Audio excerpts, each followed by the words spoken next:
Hello everyone, my name is Naman Goyal and today we are going to learn chapter 9 of class 9th area of parallelograms and triangles। देखो पिछले lecture में हमने क्या देखा था, हमने एक कंडीशन देखी थी कि अगर दो पैरेललोग्राम्स हैं सेम बेस पे लाई कर रहे हैं और सेम पैरेलल लाइंस के बीच में आ रहे हैं तो उनका एरिया क्या होता है, बराबर होता है। आज जो हम पढ़ने वाले हैं विच इज़ फॉर ट्राइंगल्स, ठीक है, किसके लिए? वो बेसिकली ट्राइंगल्स के लिए, मतलब triangles on the same base and between the same parallels.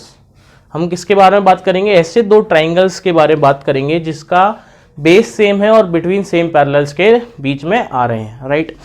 तो यहाँ पे वही थ्योरम्स है हमारे पास, कुछ थ्योरम सेकंड है, लिखें थ्योरम लिखें। Two triangles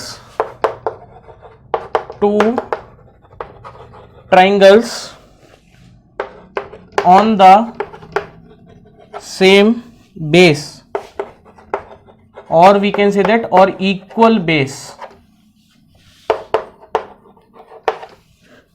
and between the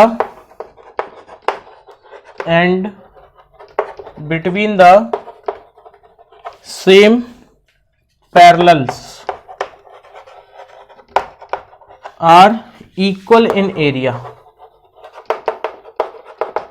are equal in what? Area, they are equal in area, right. देखो कहने का मतलब क्या है, दो पैरेलल लाइंस है ना, ठीक है, ऐसा कुछ ऐसा करके दो ट्राइंगल्स हैं। एक ट्राइंगल ये मान लिया मैंने,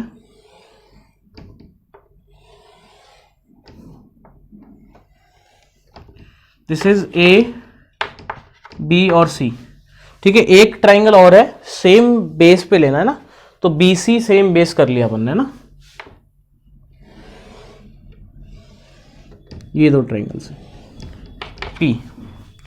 तो area of triangle A B C is equal to area of triangle P B C,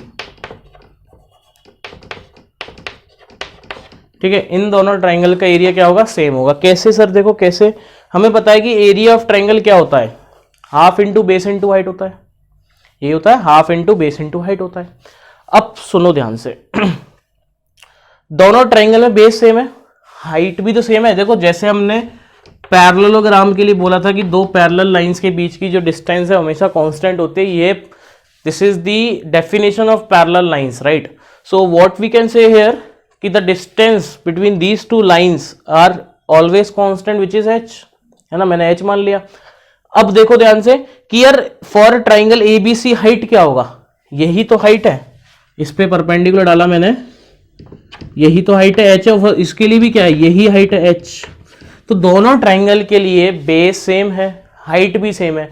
according to the formula of area of triangle क्या होता है, 1/2 इंटू बेस इंटू हाइट। दोनों के लिए बेस सेम है, हाइट सेम है, तो area तो सेम होगा ही होगा, कोई दिक्कत वाली बात नहीं है। कहानी पकड़ में आ गई क्या? कोई डाउट नहीं आना चाहिए, ठीक है, कोई डाउट नहीं आना चाहिए, राइट। तो ये क्या है basically, area of triangle ABC is equal to area of triangle PBC. कितने भी बना दो बेस सेम और दो लाइन, जैसे मान लो फॉर एग्जांपल ये मैंने बना दिया, इसका एरिया भी बराबर होगा। कितने भी इधर भी बना दो, लो ना, ये ऐसे आगे एक्सटेंड कर दिया, एरिया क्या होगा? सेम होगा। सबका एरिया क्या होगा? सेम होगा। ये P1 बोल दिया, ये P2 बोल दिया, ये P3 बोल दिया। ऐसे आप कितने भी बना दोगे सबका एरिया क्या होगा? सेम होगा, राइट। कर लेंगे, ठीक है, तो कर लेंगे, इसको मिटा देते हैं, ठीक है। नेक्स्ट थ्योरम है हमारे पास, अब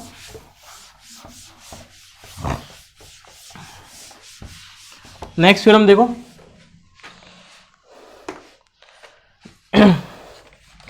टू ट्राइंगल्स, नेक्स्ट थ्योरम क्या है इनका? कन्वर्स। कन्वर्स बोले तो क्या कि भाई देखो कन्वर्स बोले तो क्या समझना कि दो ट्राइंगल्स हैं, बेस सेम है और एरिया सेम है, तो they are lies in the same parallel lines. वो दोनों एक साइड पे होना चाहिए। मैं बताता हूं इसमें भी एक ड्रॉबैक क्या आता है, सुनना ध्यान से, समझना। देखो थ्योरम क्या है, तीसरी पहले लिख लेते हैं। Two triangles having the same base, having the same base, or we can say that or equal base, right, and equal in area, and equal in area lies between the same parallel lines। इसका मतलब क्या है कि भाई दो triangle हैं, दोनों का बेस सेम है और इक्वल इन एरिया है, तो दोनों सेम पैरेलल लाइंस के बीच में आएंगे।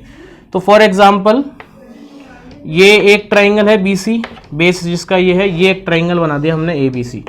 अब अगर अपन एक और ट्राइंगल बनाते हैं ऐसा, बेस यही रखना है और एरिया सेम होना चाहिए P1, तो ये जो इन दोनों को अगर आप ज्वाइन करोगे ना ऐसा, तो ये लाइन इस लाइन के पैरेलल आएगा, ठीक है। बट कंडीशन क्या है कि यार ये इसी साइड, अगर ट्राइंगल ABC इस साइड है तो वो भी इसी साइड बनना चाहिए, ठीक है, तभी ऐसा हो सकता है ना। देखो कैसे, अगर देखो ये ऐसा बन गया, ये हमने एक ट्राइंगल ले लिया BC, ये हमारा एक ट्राइंगल बन लिया, अब दूसरा पॉइंट हमने यहां ले लिया, तो अब ये जो ट्राइंगल है ये वाला ऊपर वाला A और ये P डैश है ना, P डैश, तो ये जो है ABC जो है वो A और A इस लाइन के और इस लाइन के पैरेलल में आ रहा है, इसके बीच में आ रहा है, बट ये इस वाली और इस लाइन के आ रहा है ना, बट ये तीनों आपस में पैरेलल फिर भी होंगे। बट हमें ये याद रखना है कि ऐसा होना चाहिए ना, एक ऊपर साइड आ रहा है या दोनों नीचे आए, कर लेंगे। तो this is the last theorem of this chapter. अब अपन एक क्वेश्चन कर लेते हैं, फिर अपन आगे बढ़ेंगे, ठीक है। राइट डाउन द क्वेश्चन, ठीक है। क्वेश्चन है show that a median of a triangle, question is show that a median of a triangle divides it into two triangles of equal area, ठीक है। ये हमें याद भी रखना है ना कि एक ट्राइंगल को उसका मीडियन दो इक्वल एरिया में डिवाइड करता है। तो देखो फॉर एग्जांपल ये हमारे पास एक ट्राइंगल है,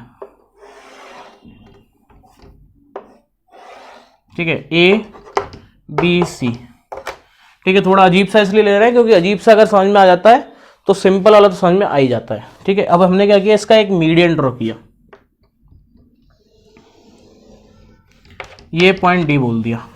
तो हमें प्रूफ क्या करना है, टू प्रूफ क्या है, area of triangle ABD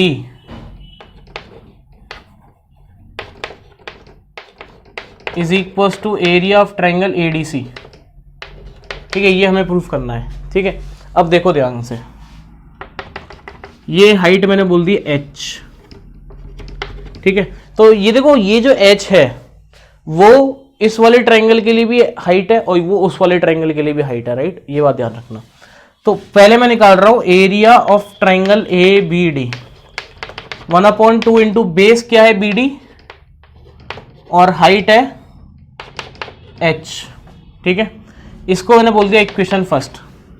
area of triangle ADC अगर मैं निकाल रहा हूं तो 1/2 इंटू बेस कितना है DC, base is what DC, into height is H।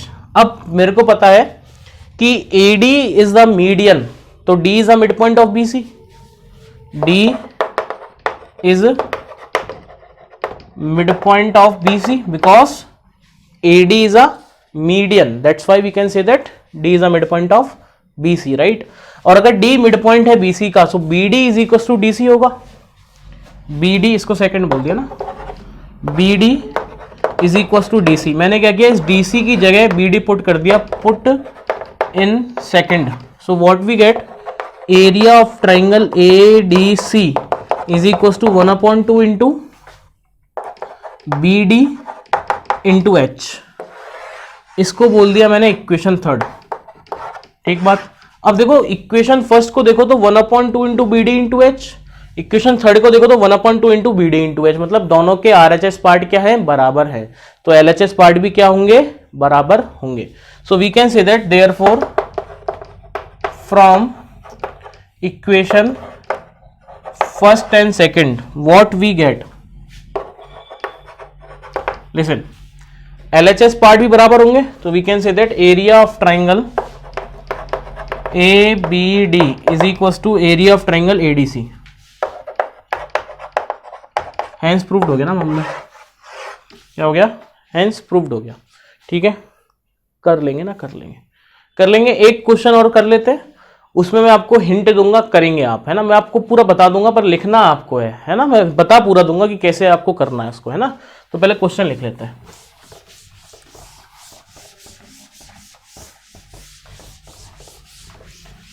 Okay, so the question is, पहले डायग्राम बना लेते हैं ना, डायग्राम दिया हुआ है इसमें। This point is A, this point is B, this is C, this point is D, and this is E.